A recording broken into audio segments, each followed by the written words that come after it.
naglalagablab. At narito na ang naglalagablab na mga balita sa DCXL 558. Muli mga kasama kami pa rin yung mga tagapagbalita. Ako po si Weng de la Peña. Ako si Buddy Oberas. Unahin natin si Silvestre Labay. Meron na naman kahapon ba yan? Call center na binulabog ng bomb threat, diba? Ito naman, call center agent hinold up. Parang natural ito nangyayari. Si Rambo Labay kasama natin. Rambo, i-radyo mo. Inold up na nga dalawang hindi kilalang hold up ang isang call center agent sa Quezon City. Nakilala ang biktima na si Haji Kalimlim, 32 anyos, residente ng Gumamela Street sa Maduela Subdivision, Las Piñas City.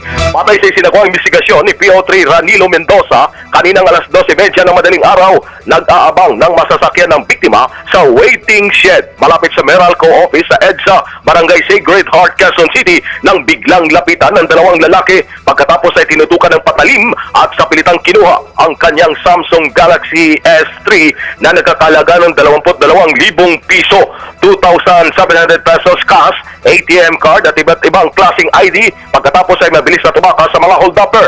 Nagsasagawa na ng follow-up operation mga otoridad hinggil sa naturang pangyayari. Kasama mo sa Quezon City para sa DCXL 558. Ako si Silvestre Labay, RMN. Sa'yo muna, Panemari. Sa Quezon City pa rin to, kasamang Weng Ho, pinagtulungan ng taong bayang maaresto ang isang kilabot na snatcher. Mga nahablot nito ang cellphone ng isang OFW. Kinilalang suspect na si Ernesto Lara, 28 anyos, residente ng Kamuning Public Market sa QC. Sa pahayag po ni Raynelyn Tiglao, 30 anyos at residente ng Area C, Camarin, Caloocan City, sakay siya ng pampaserong jeep galing Quiapo patungo ng Aray at Cubao, kung saan pagdating sa kanto ng Judge Jimenez at Kamuning, biglang sumulpot ang suspect. Habang nakahinto ang jeep, sabay hablot sa cellphone ng OFW at nagmamadaling tumakas. Hindi nawala ng pag-asa ang OFW na nagsisigaw at humingi po ng tulong na nagbigay pansin sa taong bayan. Dahil dito hinabol ng mga taong snatcher hanggang sa ito'y maaresto at nabawi naman sa suspect ang cellphone ng biktima. Sa Pasay naman, agaw buhay sa ospital ang isang 29 anyos na lalaki nang ito'y barili ng malapitan sa batok ng isang drug pusher habang nasa kaligtaan ng inuman kagabi. Critical pa rin ang kalagayan sa Quirino Memorial Hospital ang biktimang si Bench Arcangel dahil sa tama ng bala nang hindi pa mabatid na kalibre ng baril at tumagos ho yun mula batok tumagos sa kanyang leeg. Naaresto naman sa follow-up operation ang suspect na si Jerry Busa, 36 anyos, sa kanyang tirahan sa Lawan Street ilang oras matapos ang pamamaril. Nagugat yung pamamaril nang malungkat ang matagal ng alitan ng dalawa hanggang bumunot ng baril yung suspect na si Busa at pinaputukan ng malapitan sa batok si Arcangel.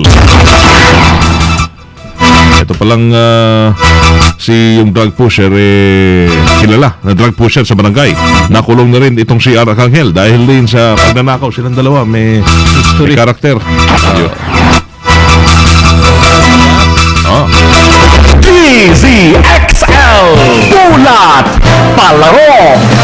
Napanatili po ni Livan Cortesa ang kanyang husay para kalusin si 2007 champion Daryl Peach ng Great Britain, 11-4. Parang pusa lang. Parang pusa lang, ha? Kalusin, parang puno ng salop. Oh. Ikaw ba yan, PJ? RIP. Second round ho ng 2013 ito, World 9 Ball Championship sa Al Arabi Sports Club sa Doha, Qatar. Nakuha ni Cortesa ang unang rack nang hindi ito binigyan ng pagkataong makatikim ng kalamangan si Peach upang masungkit ang ikalawang panalo sa nasabing torneo. Samantala, umusa din si 2006 Doha Asian Games gold medalist Antonio Gabica para pawiin ang pagkatalo ni Israel Rota sa mamagang mga laban ho ng mga Pinoy Q artist.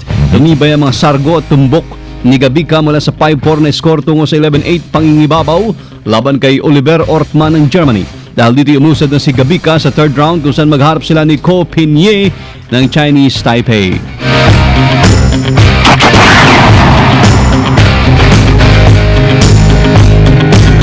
Pati ko lang si Bong, yung kaibigan nating UB Express driver. Pag nakita tayo, bigyan kita ng Robas dietary supplement for men. At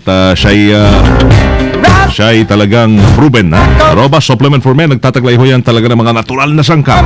Lalo sa mga driver, UB Express, subukan nyo ho yan. Kayo pa naman buong araw nasa labas. Nagmamaneho, dating ng bahay, nananamlay. Para hindi tumamlay, mag-Robas ka, kaibigan. Ang Robas hotline, 0909-333-3333. DCXL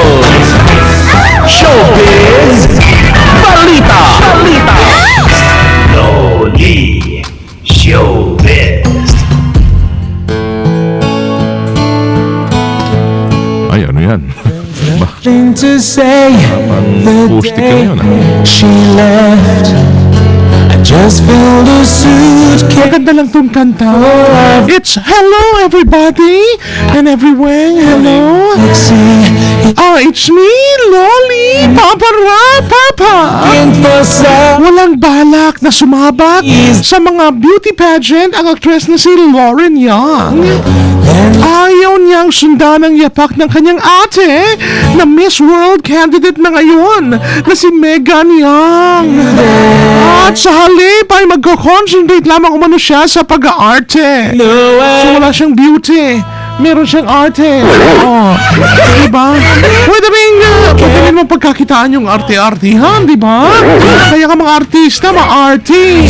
At nakatagdang lumipad papuntang Indonesia ang kanilang buong pamilya para panoorin at suportahan ang laban ng kanilang ating si Megan yan. Yan ay sa September 28. Pero sabi ni Juan, sino to? Lauren Megan. Grabe yung mga pangalan nila, no? Kuha sa mga bag. Oh. Nangunguna sa dami ng likers ngayon ang larawan ni Megan sa Miss World 2013 FIBA Asian Champion fan page. FIBA fan page. Pasok ito sa top 11 qualifier ng Miss World Beach Fashion. Nakatumbas na yan na Best in Swimsuit Award ng isang sa ibang mga beauty contest. Go Lauren, Megan, go, ha? Ibandera, itaas ang ating bandera dyan sa Indonesia. Oh, ha? Hindi kaya kayo'y makasuhan? Tinaas natin yung bandera natin sa Indonesia. Naman siguro, Loli, kwan yan beauty pageant naman yan. Ay, sana ganun. Iba yung nangyayari sa Zamboanga, di ba? Okay, it's me, Loli! Papa! Lollipop! Pangarap magkaroon ng sariling bandera. Hindi gasgas, hindi umatras. Bandera, kwan yun Okay pa yun, itaas kesa sa isuko. Isuko. Oo, yan. Wag mo isuko. Bandera mo, ha? Talagang hindi sumusuko. Wala pang isinuko to. Diba? Mo kahit ng mata, wala. wala pa rin, wala. Kaya ko tumingin Puyat. diretsuhan sa inyong mga mata, di Kita ba? mo na, kaya tinignan ko yung mata ni Kahit Sean. puyat, Oo. kahit, di ba? Oo. Kahit toxic, Yes. hindi pa rin sumusuko. Kailangan yun. Kaya nga ako may quote nga ako sa inyo na i-share, no? Bakit? Happiness is a choice. So kahit pagod ka, choice mo pa rin kung magiging happy ka. Tama. Anyway, eto kakaibang pag-uusapan natin ngayon, yung Ako renta. din, share sa'yo, John Ice. Ano yon? Sige. Honesty is the best policy. Bago yan. Oh, sige ikaw. Dali. Parang magandang kuan yan, ha? Oo. Maganda, dapat i-kuan mo yan, i-trademark mo yan. Di ba? Pa-license natin sa Intellectual Property Office. Di ba? Ano yun? Cristobal, good morning, ha? Oo, yung iba nga, di ba? Ang quote nila. Alam mo yung mga, oy, good morning pala sa Sisikat mga yan, alam mo, sisikat yung kuan na yan. Yung kuan na yan. Ano, motto? moto. Honesty is the best. Oo, Yung iba. yung iba moto nila, bayad muna bago baba. Ayun. Yan, yun Sa yung mga mga, jeep. yes, good morning sa inyong mga jeepney drivers, sa iba bang drivers. Bawal ang kabit. Yun, ang malupet talaga naman. Pero ito, speaking of kabit, no? Sige nga. Wag naman sana, no, magrenta ang mga gusto magkaroon ng kabit. Ito kasi, iba't ibang serbisyo na ngayon ang nauuso sa Japan kung saan meron ng rent, a handsome boyfriend service, Ay, hindi kami pwede dyan. We're not for rent. girlfriend for rent, hugs and cuddles for rent, at marami pang iba. Ano pa yan? Kung ano na naisip Inoferan tayo niyan, di ba? Bali, pero, Dati. dati, pero... In fairness, Hindi namin tinanggap. mukha naman sincere. Oo. Pero ito ang pinakabago Mga daw. boyfriend for rent. Kahit na isang araw lang, hindi kami pumayag. Ilang oras Mabuti na lang. naman. Si Loli kaya. Yun? Si Loli. Punta siya sa Japan. Anyway, ito ang pinakabago ngayon. Ang Japanese middle-aged man for rent. Man for rent. Yes, tama kayo dyan sa napakinggan nyo, no? DOM? Hindi. Ito yung Middle age.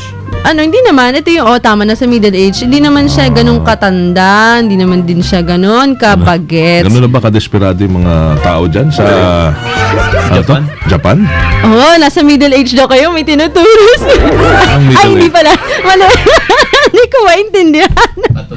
Anyway, sa ngayon, ang dalawa pa lamang Alam niyo, kung gusto niyo ng away, sabihin niyo lang. Oy, May problema ito yung ka ba nakalagay sa sa script amin? talaga, promise. Sabi dito. May sa problema ngayon- ba kayo? Isusumbong ko kayo kay Kwan, kay Audrey.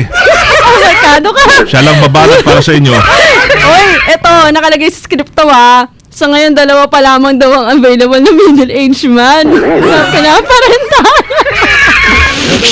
Oo, dalawa. Hindi naman Ba't sa sila. amin kayo nakatingin? Hindi kami makakonect dyan sa Buti na usapan. lang. Sabi dito, isang college professor sa Osaka at isang dating baseball player. Dating baseball player ka ba? So, joke lang. May- Joke lang. Baseball. Oh, hindi, pero pares na nasa Taylor 46 years old We're, daw we're, ito. we're Filipinos. We don't play baseball. Oh, really? Come on. What do you play? Soccer. Anyway, kailangan lamang daw magbayad ng $10,000 kada oras kung nais mong makasama ang dalawang $10,000? gwapong bachelor na ito. Kamukha Kami? kaya ni Sir Ano ba Chief yan? doon? $10,000. Yeah. Come on. Well, he's converted I in think you peso, refer you to know. ours. You know, we are two citizenships. Oh, really? Yeah. What's that? We can be Americans What are and those? we can be Filipinos at the same time. Oh, come on, Mamon. 100, well, how much is that? $10,000? For an hour? I don't know. That's too much. Maybe Too much. per day? That's too much for you. Oh, ang cheap mo pala. Kailangan may manager's pay. Joke lang. Joke. Oh.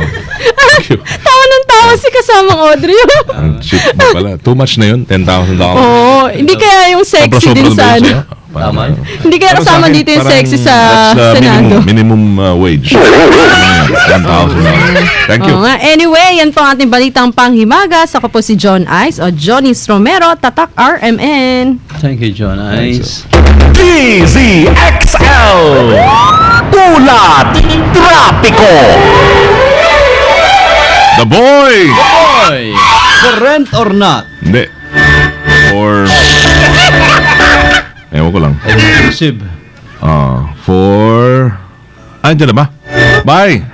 May kasama nga Weng at Buddy, magandang umaga sa ating mga motorista na tumatahak dito sa kahabaan ng EDSA patungo sa bahagi ng Makati. Banayad hanggang mabagal itong usad ng mga sasakyan. Halos sa usad pagong dito dahil katatapos lamang pagbuhos ng ulan kanina, kaya't mabagal yung usad ng mga sasakyan hanggang sa makarating sa harapan ng EDSA Shrine. Pagkalampas ito, bagyang umuusad pero mabagal pa rin ang usad ng mga sasakyan hanggang Guadalupe. Sa kabilang linya, patungo naman sa bahagi ng monumento, tuloy-tuloy ang usad ng mga sasakyan. Bagyang bumabagal lamang pagkalampas dito sa EDSA, kanto ng Aurora Boulevard at muling babagal sa harapan ng mga terminal dahil sa mga ilang mga abusadong bus driver ay nakahambalang habang nakaparada dyan sa naturang terminal. Yan na ba yung TTO mo for today? Para sa mga motorista? O moto kasamang Weng at Buddy. Abay, magandang guest kayo ni Professor Eric Sanuana. Kabain na naman? Sinasabi kasamang Weng, Buddy, maganda daw yung mga guest, napaka-informative guest ni Professor Eric Sanuan, sabi ni Joe V. Guzman. Ayan. Yung ano, okay, sige, mamaya yan, di ba, sa Rembrandt. Mamaya yan, sa palitan sa Rembrandt. Ang motto, to believe in something and not to live it is dishonest. Marami nagkuhan, ha? Marami nagtaka. Sige, para maintindihan ng mga nagtaka, in Tagalogs. Tagalog, naniniwala ng isang bagay pero hindi naman isinabuhay ay hindi tapat sa kanyang paniniwala. Amen. Mabuhay ka ba yun? Ang sexy nun.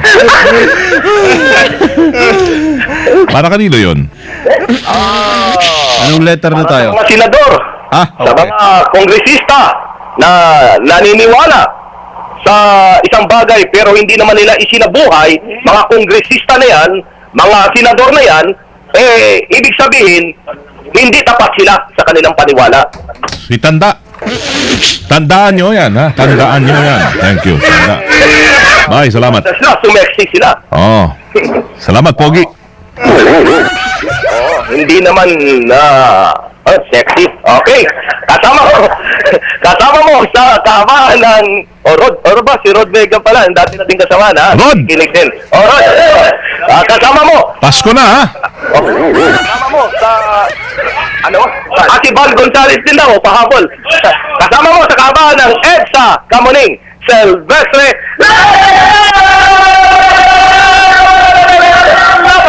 Batak RMN. Salamat, mga salamangkero. Ano ba yan, ha? Mga misis, ha? Friday night, mamaya. Para maganda ang samahan.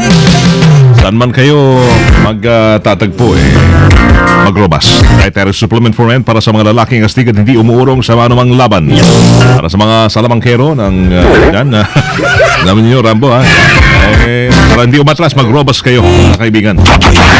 Baka ng detalye na pinalaya ng MNLF si Father Michael, Upana. Sana may mga kasama pa yan. Oo, kasama ho sa mga hostage. Dahil sila yung mga nakiusap na kung pwede, ito pong pari na to ang isa sa mga naibihag ng MNLF noon. Dire-diretso mga naglalagab-labor ang mga balitang tatakarmen ang inyong napakinggan. Dito lamang sa DZXL 558. Ngayon pong umaga na ng Biyernes, September 13, 2013. Kasama nyo sa serbisyo publiko from the city of Sambo, Eluceres Primo Hermano, Weng de la Peña. From the province of Occidental Mindoro, mabuhay, ako si Buddy Obera. Kami ho ay Tatak RMN. Naglalagablab na mga balita. Sumayin nyo ang 15 minutong kalipunan ng mga pinakahuling kaganapan sa Kalakang Maynila, sa ating bansa at saan mang dako ng mundo. Naglalagablab! Dito lamang sa Unang Piyan, DZXL 558, ang bagong